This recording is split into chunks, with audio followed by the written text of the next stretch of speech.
مکے کے بچے لڑکے حضور کو میلہ دیکھنے لے گئے بچپن میں.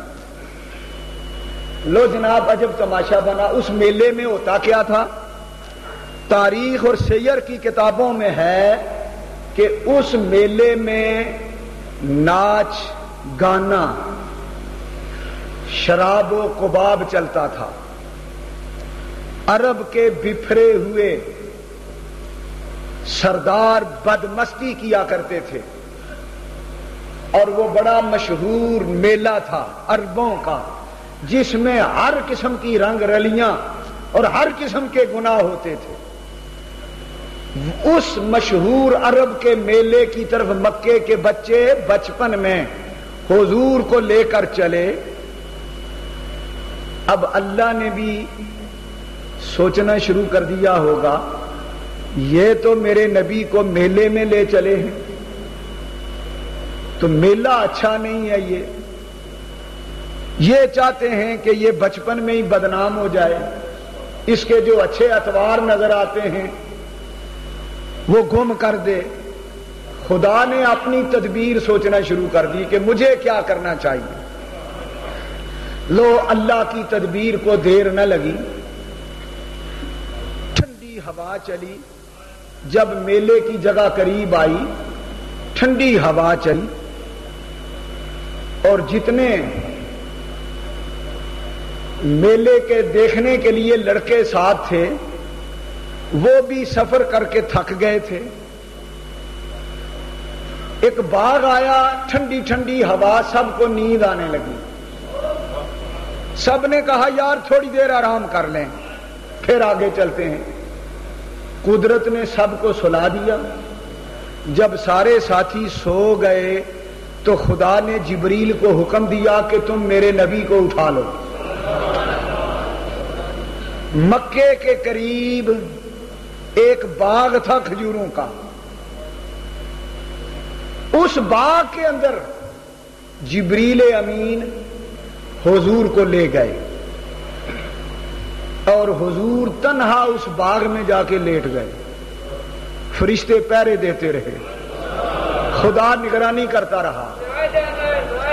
ادھر مکے کے بچے اٹھے دیکھا کہ محمد مکی یتیم نہیں ملتا.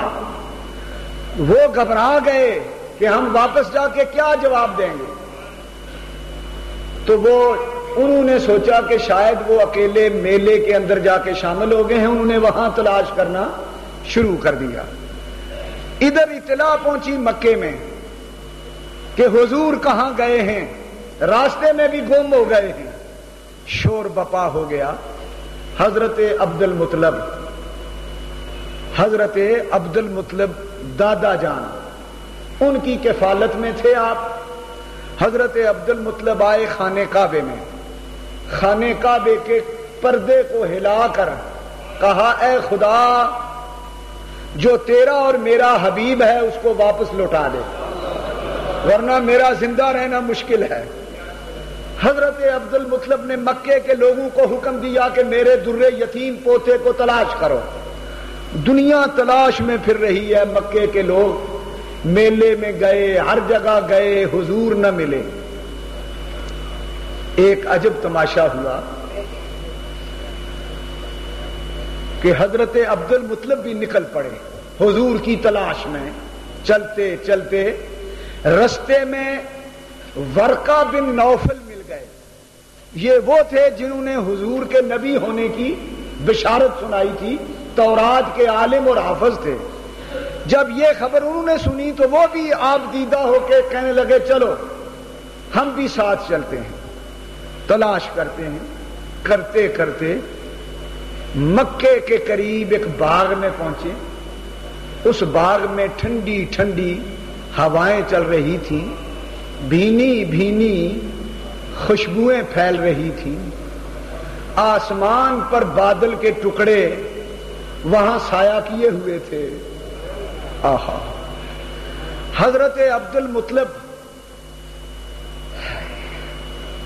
جب وہاں پہنچے باغ میں تو کیا دیکھا کہ ایک بچہ ہے نہایت خوبصورت. ایک درخت کے پتوں کے ساتھ کھیل رہا ہے اور مسکرا رہا ہے. قریب گئے تو حضرت عبد المطلب نے پہچان لیا, حضور کو اٹھا کے سینے سے لگایا اور واپس لے آئے مکے میں.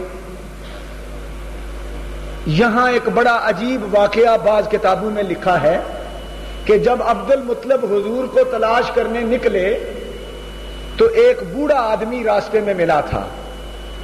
اس نے کہا آپ کیوں پریشان ہیں؟ اور ایک روایت میں یہاں حلیمہ سعدیہ کا ذکر ہے. باہر کیف ہمیں واقعہ اور روایت سے غرض ہے, راوی سے غرض نہیں. راوی کوئی بھی ہو, واقعہ کسی کے ساتھ متعلق ہو, ذکر حضور کا ہے. ایک بوڑھا ملا, کہنے لگا واقعہ کیا ہے؟ بتایا گیا کہ ہمارا بچہ گم ہو گیا ہے. کہنے لگا میرا ایک بت ہے, اس کا نام ہبل ہے, ہبل. میں اس سے جو بات پوچھتا ہوں وہ مجھے بتا دیتا ہے.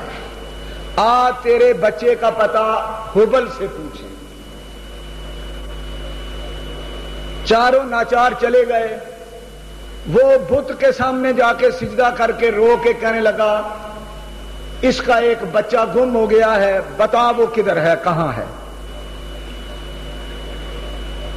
وہ بت بولا.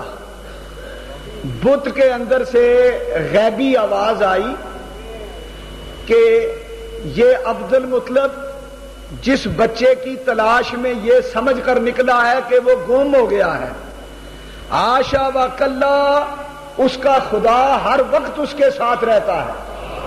وہ گم نہیں ہو سکتا, بلکہ 14 طبق اس کے اندر گم ہو گئے ہیں.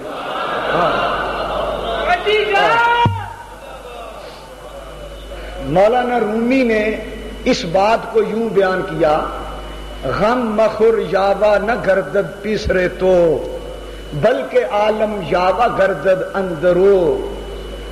تو غم نہ کر, تیرا در یتیم گم نہیں ہو سکتا, ساری خدائی اس میں گم ہو سکتی ہے, وہ گم نہیں ہو سکتا. لیجئے جناب, یہ واقعہ آپ کو اس لیے سنایا کہ حضور کے بچپن میں بھی اللہ نے آپ کی کس قدر حفاظت کی. وَوَجَدَكَ ضَالًّا فَهَدَىٰ.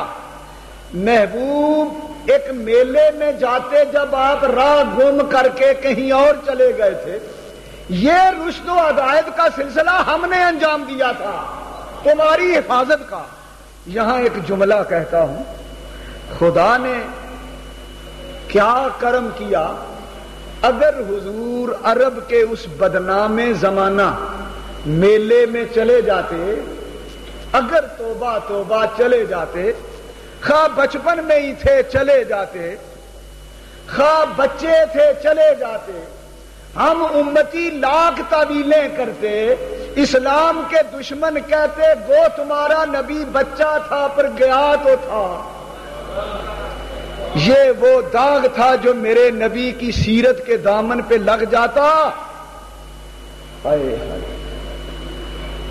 یہ خدا نے کرم کیا, ورنہ ہم زمانے بھر کو سمجھانے کہاں جاتے.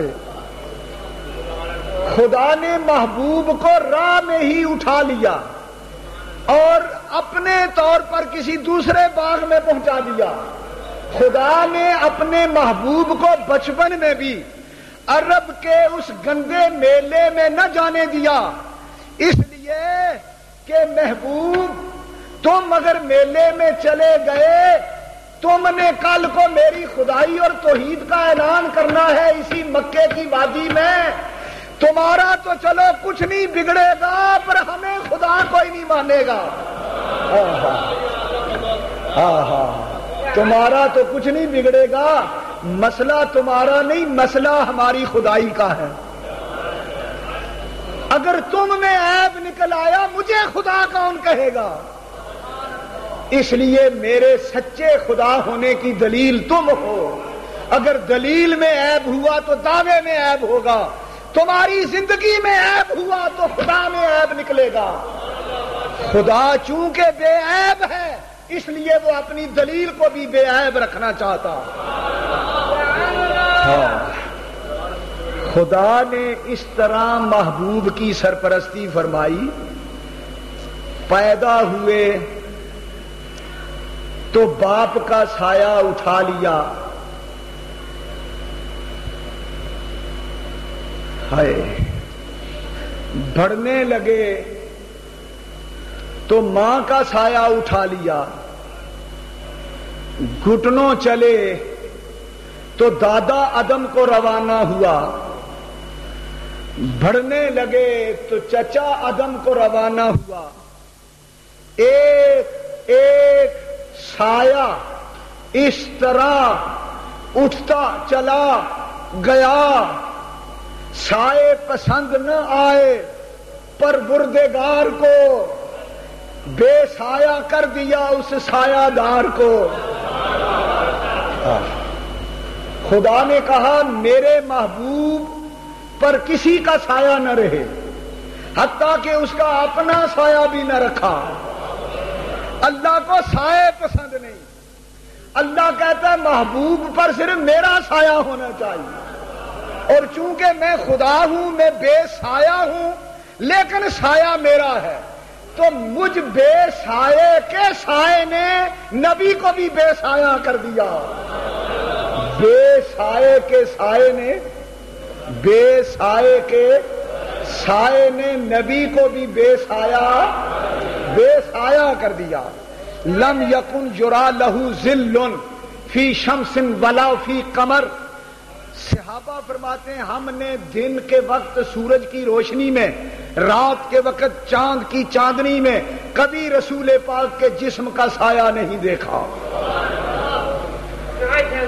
حضرت امام ربانی مجدد الفسانی رحمت اللہ تعالی مکتوبات شریف میں ارشاد فرماتے ہیں، چونکہ اللہ تعالی نے حضور کو اپنے نور سے پیدا کیا تھا، اور جو اللہ کے نور سے پیدا ہو اس کا سایہ نہیں ہوتا، لہذا ہمارا اہل سنت کا مسلک یہ ہے کہ حضور کا سایہ نہ تھا،